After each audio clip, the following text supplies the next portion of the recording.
So, I skipped the introduction because we already heard that. What am I doing at my work? So I'm part of the co-simulation and software group at Virtual Vehicle, where mostly we're building co-simulation solutions, of course. Personally, I'm heavily involved with developing digital twins and doing simulations for traffic management systems. And also, I'm implementing features into our own co-simulation platform, which some of you might have heard about.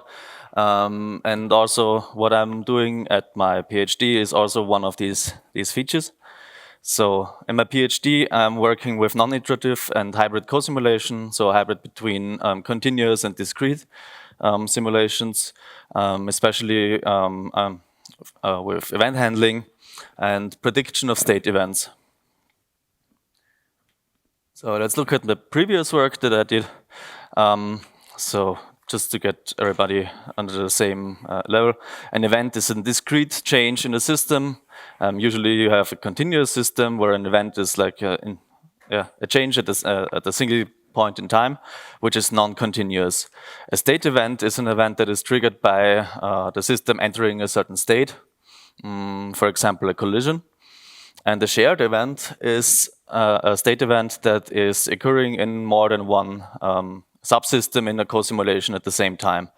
And these shared events can be very tricky to simulate correctly because you need to make sure that all of the subsystems that are involved are doing the same thing correctly.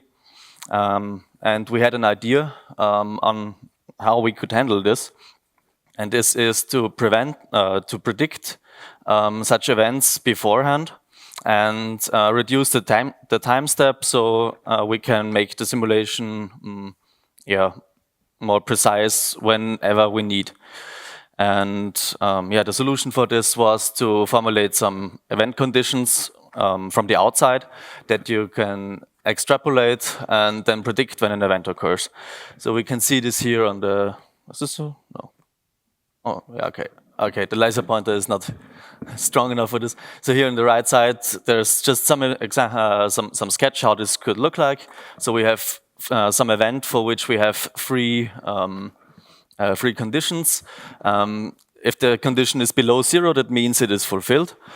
And we can see on the first 4 points, last 4 time steps, and the blue one is always true, is always fulfilled, and the other ones are approaching the 0 line. And then we can see, okay, when we extrapolate this line into the next time step, we see, okay, both of them will cross the line. That means in the next time step, the event will occur because all the conditions are fulfilled.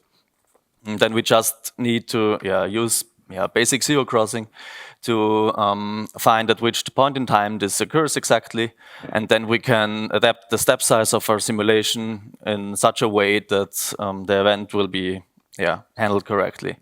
And the result of this was then an algorithm that does exactly that, and that works without the subsystems needing any dedicated event support for this.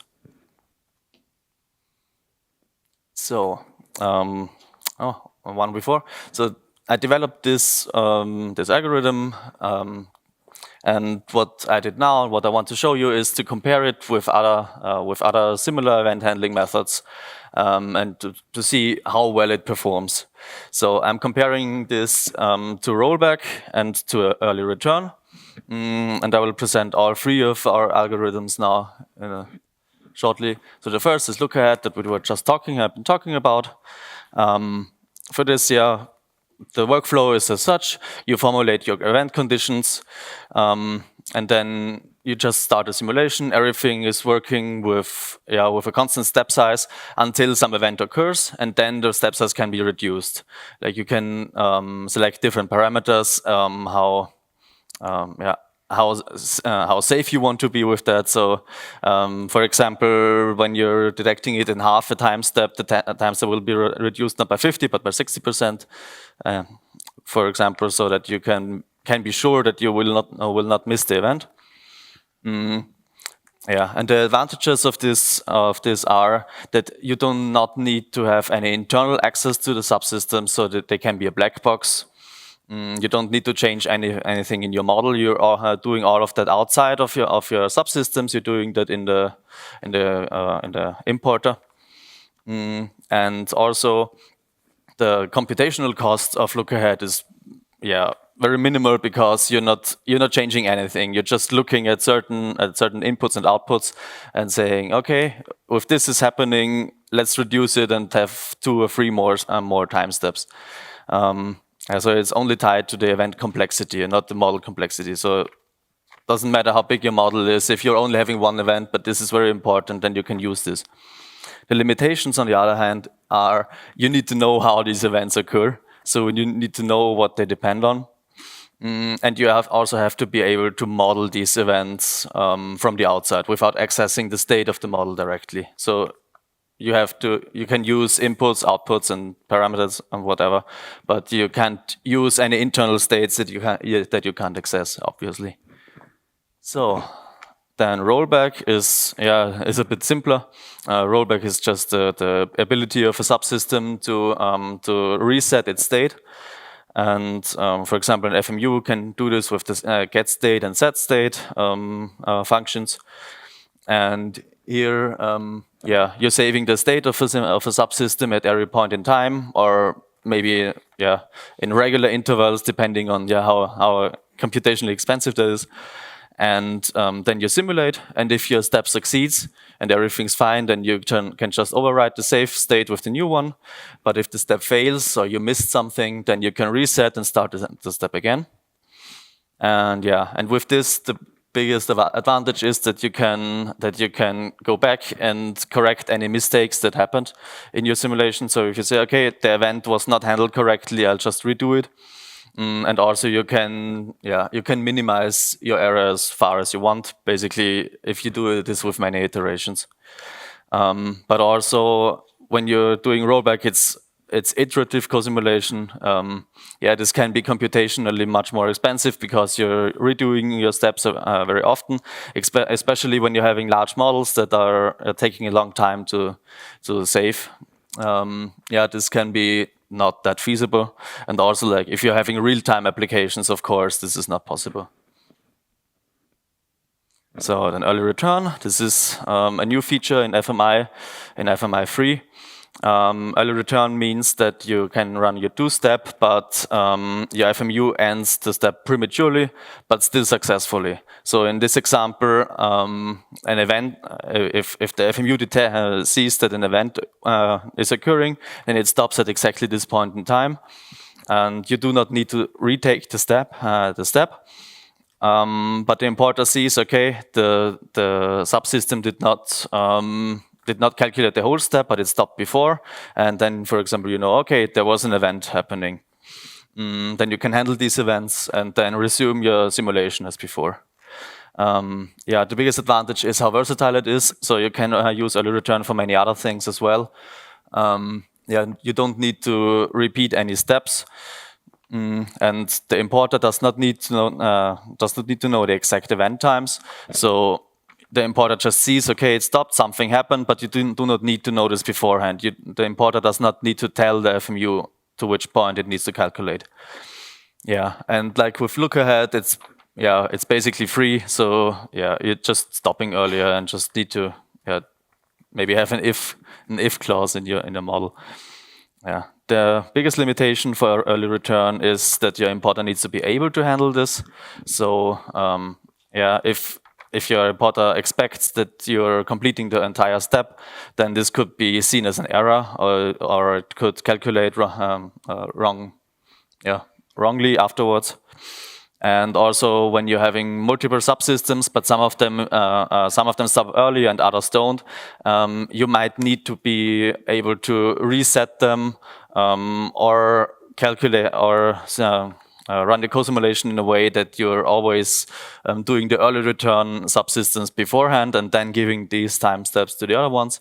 So you either need sequential execution or rollback abilities.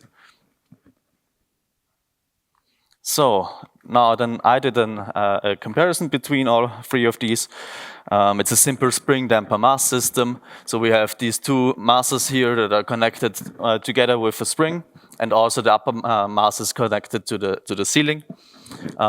And they can have two different events. The one is a private event where the upper mass is colliding with the ceiling. And the other one is a shared event where both of the masses collide together. And this is the trickiest part, because when they collide together, both need to see this event, because you have this collision and one is getting reflected upwards and the other one does not see the collision yet, but would do so in the next time step. It's not occurring because the block is already moving away, and then you can see it immediately in the plot that it's not working. So this is a very tricky situation to model correctly. And in my simulation, we have these two masses. We have a system of 4 differential equations, and we're simulating this over 20 seconds. And both these masses were compiled as FMUs with an internal step size of 1 millisecond. And they also have the reset and early return capabilities that you can turn on or off for rollback and early return. So I ran my simulations with Python using the fmpy package, and I carried out 5 simulations in total. The first one is the monolithic simulation, where the communication step size is the same as the internal step size of 1 millisecond, and this one is basically the reference, the ground truth for the other simulations. Then we carried out a standard co-simulation without any event handling to see what would happen if you're not handling the events at all, if you just leave them to the subsystems to handle them themselves, basically. And then we had our 3 different event handling methods. The first is LookAhead. We always had the same communication step size of 80 milliseconds. For LookAhead, for example, 80 milliseconds, but some steps are smaller because of any upcoming events. Then for rollback, the same. It's always calculating with 80 milliseconds. If some event occurs, then both subsystems are being reset and calculate until the event time. And with early return, 80 milliseconds unless the subsystems return early. So here it's, So basically, 4 times the same simulation with extra features. So now we're getting to the results. I used two ways to measure an error, or to measure the accuracy of the simulation.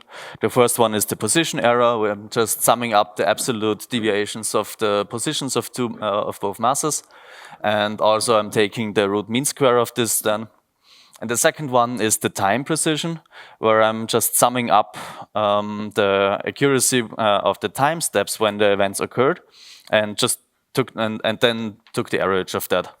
So because sometimes it's not only important the state in which the event occurs, but also if they occur at the right moment in time. And then here I plotted this this table for all 4 simulations compared to the monolithic simulation, and I evaluated the RMS value of the position error and also the time accuracy for different points in time. Because we can see, for example, after 5 seconds, all of them are basically of the same quality. But at 20 seconds back then, you can, for example, see the infinity sign here for the standard co-simulation, for example. This is because you can't really assign a time accuracy for events that do not happen. And we can see that, for example, we have an additional event that's that is not happening in the correct solution, and thus you can't really calculate this value for this.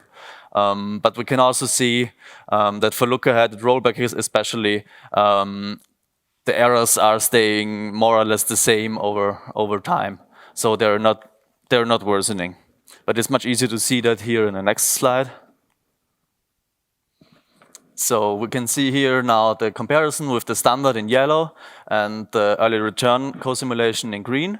And we can see here until about 12 seconds when this extra event occurs, that they're more or less the same. But after that, they're all disconnected. So you can see they're keeping the shape, but it's not.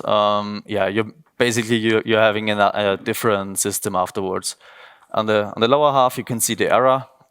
So this is the position error that is getting bigger and bigger over time. But you can also see that early return is keeping the error much lower.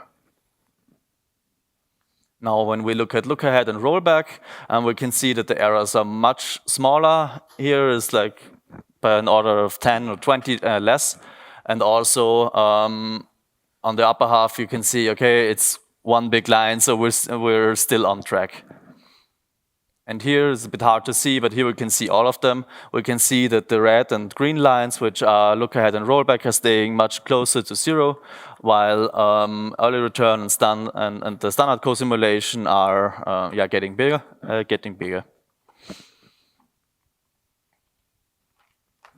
Yeah, so a few interpretations about the results. So we could see that without any event handling, the collisions are a few collisions are enough so that the result is completely different than the reference. With early return, we were able to see that private events are being handled well, but for shared events, because early return is only giving like one additional step, because when the event occurs, you're stopping. But before that, you still have your big time step. So early return is not enough to handle shared events, in this case at least. And then with rollback and with LookAhead, we could see that it works very, very well. Rollback is not always feasible because many tools don't support it. And also LookAhead works also very well, even without any event handling support, but it's heavily constrained by the situations in which you can use it. So as a conclusion, LookAhead is working very well when other methods don't, and when you can use it. It's very It's very well suited for situations where you can't implement any other event handling, especially. So if you can, you should include this in your subsystem in some way. But if you can't, you can do this from the outside like this. You can predict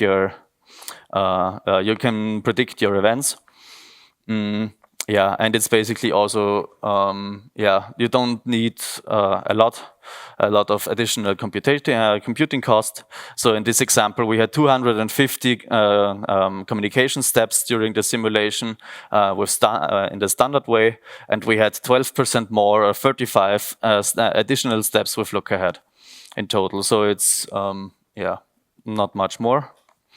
Yeah, and in the future, what I'm planning to do in my PhD is we're going to develop an industrial example. We want to expand which types of event functions you can use. So right now, maybe you could see it. Right now, we're only having linear functions. So our event conditions are linearly dependent on the inputs and outputs. But in the future, we want to implement that you can be a little bit more flexible with that. Use integrators or maybe DLLs or something like this. And I'm also going to carry out a sensitivity analysis to exactly quantify how good LookAhead works compared to, and also in tandem with other models, with other methods. So, thank you.